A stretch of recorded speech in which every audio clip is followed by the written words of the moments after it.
Hello everybody, this is RageCage81. Welcome to the channel, and today I want to be talking about wards. Wards is something that I always talk about in a lot of my videos, that they help you out a lot. And I still don't see a lot of people rocking them in their build. So today we're going to focus on the wards, their importance, what they do for you. There shouldn't be a reason why wards are not in your deck. You should always have some sort of ward. And we're going to be looking at all the wards here that are available in game. You got the assassins, the stalkers, the scouts, the brawlers, the guardians, lords, what else? Magus, sages ward. All of them have very helpful stats.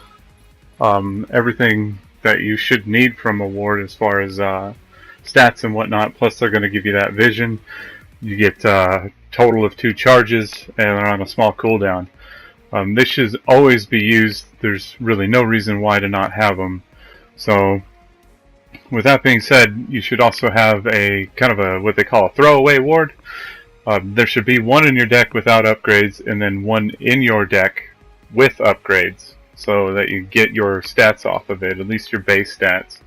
And you should always have one ward that doesn't have any upgrades, so use it as your starter ward.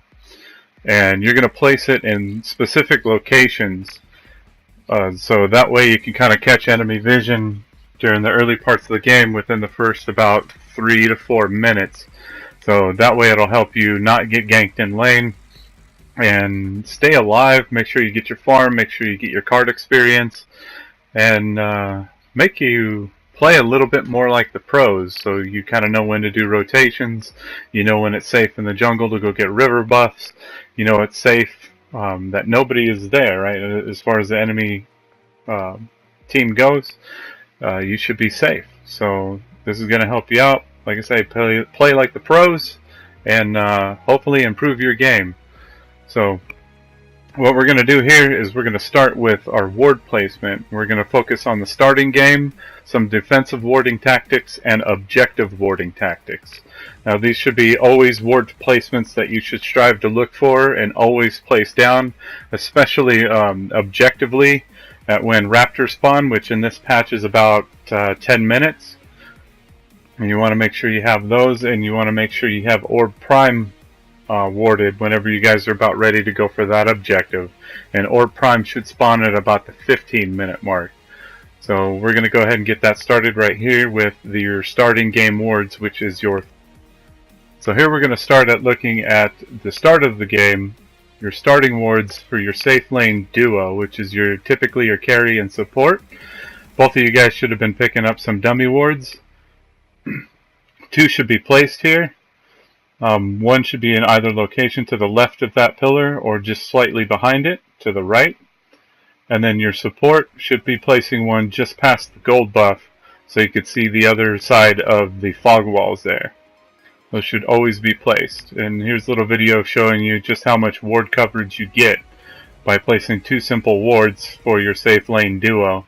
Make sure you don't have an enemy jungler coming up across you, or your mid laner from the enemy team rotating onto you when you're trying to siege this tower. Or if they're just looking for a gank, you should have coverage so you can get out in time.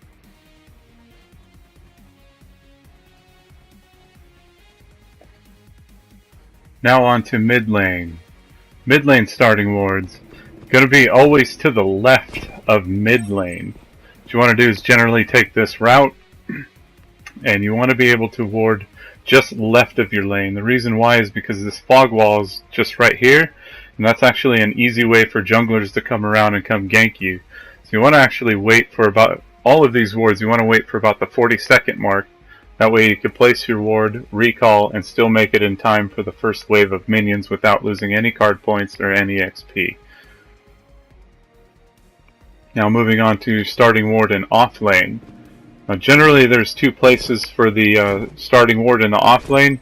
We'll get to the second part here a little bit later, but the first one should be placed relatively in this spot. This way you get vision beyond that fog wall.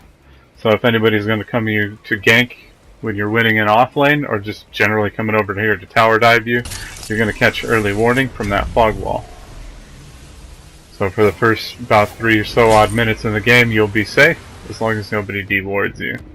And last but not least, we're going to look at the starting ward for your jungler. Now, seeing how most every place in the river is warded except one, this is where your jungler takes care of this. And he should be warding generally in this area, just to the right of mid lane. Preferably, you'd want to try to place it best past this tree, so that way you get good coverage of the river buff. When that comes around, you can see if anybody's trying to contest you for that river buff. I'm going to move on to defensive warding. Defensive warding should be used as much as starting wards, but this is going to be focused on when you're losing a tower or the enemy's going to siege any one of your towers. The first defensive ward is going to be placed in the left side of your jungle. Whenever the enemy is trying to siege your mid lane tier 1 tower, should be placed in any one of this general areas here. I find that right about here most likely gives you the most coverage. Should cover just about 3 fog walls in there. So just to make sure that nobody's trying to attack your green buff or come up from behind in mid lane tier 1. Now we're going to look at the defensive warding for your tier 1 safe lane. We're going to make sure we plop it here on the first pillar. Make sure we get the majority of the river buff coming, so that way if they do come behind you on your tier 1 safe lane, you have that covered. This should be also placed on a tier 1, but mostly focusing on the tier 2. That way if anybody's coming from your jungle to siege on you from your tier 2, that should be covered. This should be also placed on a tier 2 off or safe lane and warded for your tier 2 mid lane and inhibitors. Here's the defensive warding you could take as off lane, but this should also be placed when defending tier 2 mid and tier 2 off lane. Moving on to warding objectives. Now you want to make sure you get the Raptors covered because these are a lot of card points. First initial one should be placed about behind the Raptors or directly underneath. This spot should always be warded from your mid laner. And then you want to make sure you have an advanced ward in front in the river so you catch anybody rotating onto you.